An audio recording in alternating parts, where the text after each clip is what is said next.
آئیے ایک مرتبہ اور جی لگا کر ہم اور آپ اپنے اور ساری کائنات کے آقا حضور احمد مجتبی محمد مصطفیٰ صلی اللہ علیہ وسلم کی بارگاہ میں درود پاک پڑھیں۔ اللہم صلی علی سیدنا مولانا محمد وارک وسلم صلاۃ و سلام علیک یا رسول اللہ صلی اللہ تعالیٰ علیہ وسلم۔ ایک حدیث اور ایک واقعہ سماعت فرمائیں۔ اللہ کے نبی دونوں عالم کے داتا حضور احمد مجتبی محمد المصطفیٰ ارشاد فرماتے ہیں: الصلاۃ امام الدین، من اقامہا فقد اقام الدین ومن ترکہا فقد ہدم الدین۔ الصلاۃ امام الدین، نماز دین کا ستون ہے۔ من اقامہا فقد اقام الدین، جس نے نماز کو قائم کیا اس نے دین کے ستون کو قائم رکھا۔ ومن ترکہا فقد ہدم الدین، جس نے نماز کو چھوڑ دیا گویا کہ دین کے ستون کو ڈھا دیا۔ تو اے میری ملت کی نوجوانوں، اللہ کے نبی دونوں عالم کے داتا ماوا ملجا حضور احمد مجتبی محمد مصطفیٰ کے ہم اور آپ ماننے والے ہیں، اور سرکار فرماتے جس نے نماز کو قائم رکھا اس نے دین کی ستون کو قائم رکھا۔ اور ایک جگہ اللہ کے نبی ارشاد فرماتے ہیں: الصلاۃ معراج المومنین، نماز مومنوں کی معراج ہے۔ تو ہم اور آپ کو نماز ہر حال میں پڑھنا چاہیے۔ آج دنیا کے اندر ہم ہیلا بہانہ کرتے ہیں کہ یار نماز پڑھیں کیسے، میرے پاس ٹائم نہیں ہے۔ سارے کاموں کے لیے ہمارے پاس وقت ہے، لیکن نماز کے لیے انسان کے پاس وقت ہی نہیں ہے۔ اور سب سے بڑی کمی کی بات یہ ہے کہ آج کا مسلمان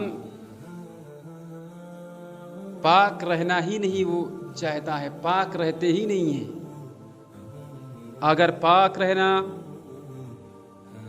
سیکھ لے، پاک رہنے کی عادت ڈال لیں، تو ہو سکتا ہے کہ جب نماز کا ٹائم ہوگا آپ کا جسم پاک ہوگا، آپ کے کپڑے پاک ہوں گے، تو نماز کے لیے آپ ہو سکتا ہے کہ آپ کا دل کہے یار مسجد کے اندر مؤذن نے اذان کہی تھی، چلو نماز پڑھتے ہیں چل کر کے۔ تو سب سے پہلے ضروری یہ ہے کہ آپ پاک رہنا سیکھیں۔ سب سے پہلے ضروری یہ ہے کہ آپ پاک رہنا سیکھیں، اور پھر یہ سن لیں کہ نماز سے اللہ تبارک و تعالیٰ دنیا کے اندر مصیبتوں کو ٹال دیا کرتا ہے۔ اگر آپ پریشان ہیں، بیمار رہتے ہیں، اللہ کی بارگاہ میں اپنے ہاتھوں کو اٹھا کر آئیے، نماز پڑھیں، اس نماز کے بعد میں دعا کریں: اے پروردگار عالم، ہم تیرے گھر میں آ کر دعا کرتے ہیں، پروردگار عالم نماز کے برکت سے فلاں پریشانی میں ہم مبتلا ہے، دور فرما دے۔ تو قسم اللہ کی نماز کی برکت سے اللہ آپ کو بیماری سے شفا عطا فرما دے گا۔ اور نماز سے برکت بھی ہوتی ہے۔ نماز ہم اور آپ کے یہاں بھی کام آئے گی اور وہاں بھی کام آئے گی۔ آپ سب کو پتہ ہے انسان کے مر جانے کے بعد کوئی اس کے ساتھ میں جانے والا نہیں ہوتا ہے۔ چھوٹی سی قبر کے اندر، چھوٹے سے مکان کے اندر دفنا دیا جاتا ہے۔ وہاں پر نہ تو روشنی کا انتظام، نہ لائٹ کی ویوستھا وہاں پر ہوتی ہے۔ لیکن اگر آپ کے اعمال اچھے ہیں، نماز آپ نے دنیا کے اندر پڑھی ہے، تو قبر کے اندر نماز آپ کے روشنی کا کام دیتی ہوئی نظر آئے گی۔ اور نماز کرامت بھی ہے۔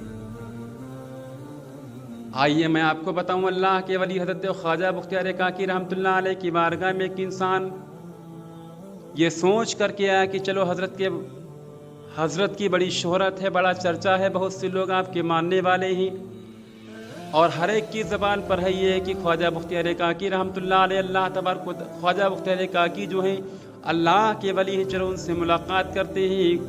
اور سارے لوگ ان کے مرید ہوتے ہوئے جا رہے ہیں، چلو ہم بھی ان کے مرید ہو جاتے ہیں، اگر وہ صاحب کرامت ہے تو ان کے ہم بھی مرید ہو جائیں۔ یہ دل میں سوچ کر کے حضرت خواجہ بختیار کاکی رحمۃ اللہ علیہ کی بارگاہ میں وہ انسان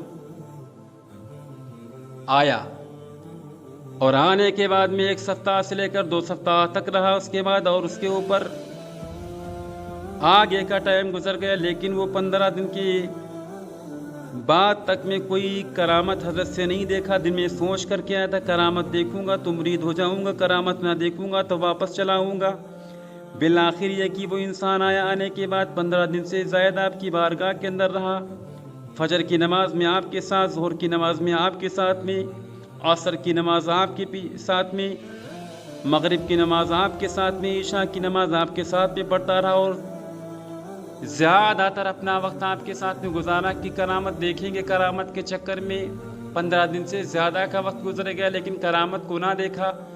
جب کرامت کو نہ دیکھا اس کے دل میں خیال آیا کہ یار میں نے جو سنا تھا غلط سنا تھا، ان کے پاس میں کوئی کرامت نہیں، چلو اب یہاں سے چلتے ہیں واپس۔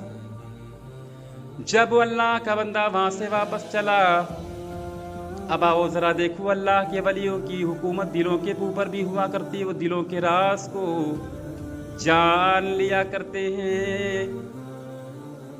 حضرت خواجہ بختیار کاکی رحمۃ اللہ علیہ کی بارگاہ میں وہ انسان جو آیا تھا، اب وہ آپ کی بارگاہ سے واپس جانے لگا تو حضرت خواجہ بختیار کاکی رحمۃ اللہ علیہ فرماتے انسان یہ بتا تو آیا تھا اپنا کام ادھورا چھوڑ کر کے کیوں جا رہا ہے؟ جو ارادہ کر کے آیا تھا بغیر پورا کی اس کو کیوں جا رہا ہے؟ اس نے کہا اے اللہ کے ولی حضرت خواجہ بختیار کاکی، میں آپ کی بارگاہ میں بیعت ہونے کے لیے آیا تھا، میں نے آپ کا بڑا چرچا بڑی شہرت سنی تھی، بڑی تمنا لے کر آپ کی بارگاہ کے اندر آیا تھا کہ حضرت کے ہاتھوں پر ہاتھ دے کر میں آپ کا مرید بن جاؤں گا۔ تو خواجہ بختیار کاکی رحمۃ اللہ علیہ فرماتے ہیں واپس کیوں جا رہا ہے؟ جب دل میں سوچ کر کے آیا تھا کہ مرید ہونا ہے تو بغیر مرید ہوئے کیوں جا رہا ہے؟ حضرت خواجہ بختیار کاکی رحمۃ اللہ علیہ اس انسان سے ارشاد فرماتے ہیں کیوں خالی جا رہا ہے؟ اس نے کہا حضور میں نے سوچا تھا کہ کوئی کرامت دیکھوں گا تو آپ کا مرید بن جاؤں گا، اور 2 سپتاہ سے زائد وقت میرا آپ کی بارگاہ میں گزرا، لیکن اب تک میں نے آپ کے ساتھ میں رہا لیکن کوئی کرامت کو میں نے نہیں دیکھا، اسی لیے میں یہاں سے اب واپس جا رہا ہوں۔ اب اللہ کے ولی کا پیارا جملہ سماعت کر انشاءاللہ آپ کا ایمان تازہ ہوگا۔ حضرت خواجہ بختیار کاکی رحمۃ اللہ علیہ فرماتے انسان یہ بتا جب تو یہاں آیا تھا تب سے لے کر اب تک تو مجھے دیکھتا رہا، یہ بتا 2 ہفتے سے زائد تجھے ٹائم یہاں پر رہتے ہو گیا، یہ بتا کتنے وقتوں کی میں نے نمازوں کو قضا کیا یا میں نے نمازوں کو چھوڑا ہے؟ اب وہ انسان جواب دیتا ہے حضور آپ نے فجر بھی پڑھی ہے، ظہر بھی پڑھی ہے، عصر بھی پڑھی ہے، مغرب بھی پڑھا ہے، عشاء بھی پڑھی ہے۔ وہ جب کہتا ہے کہ آپ نے 5 نمازیں ذمہ داری کے ساتھ پہ پڑھی ہیں اور اب تک کوئی نماز آپ نے نہیں چھوڑی ہے، تو حضرت فرماتے یہ بتاؤ کتنی نمازوں کی جماعت کو میں نے چھوڑا ہے؟ وہ انسان کہتا ہے حضور ہر ٹائم آپ جماعت سے نماز پڑھتے رہے ہیں۔ اب اللہ کے ولی خواجہ بختیار کاکی رحمۃ اللہ علیہ فرماتے انسان سن لے، نماز سے کوئی بڑی کرامت ہی نہیں ہے، یہ سب سے بڑی خوش نصیبی ہے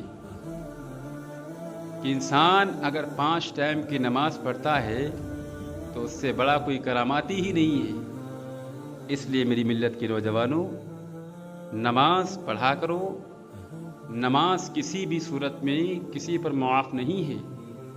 اللہ تبارک و تعالیٰ نے ہر مسلمان مرد عورت عاقل بالغ کے اوپر نماز کو فرض فرمایا ہے، لہذا نماز پڑھیں۔ اللہ تبارک و تعالیٰ کی بارگاہ میں ہم دعا کرتے ہیں کہ اللہ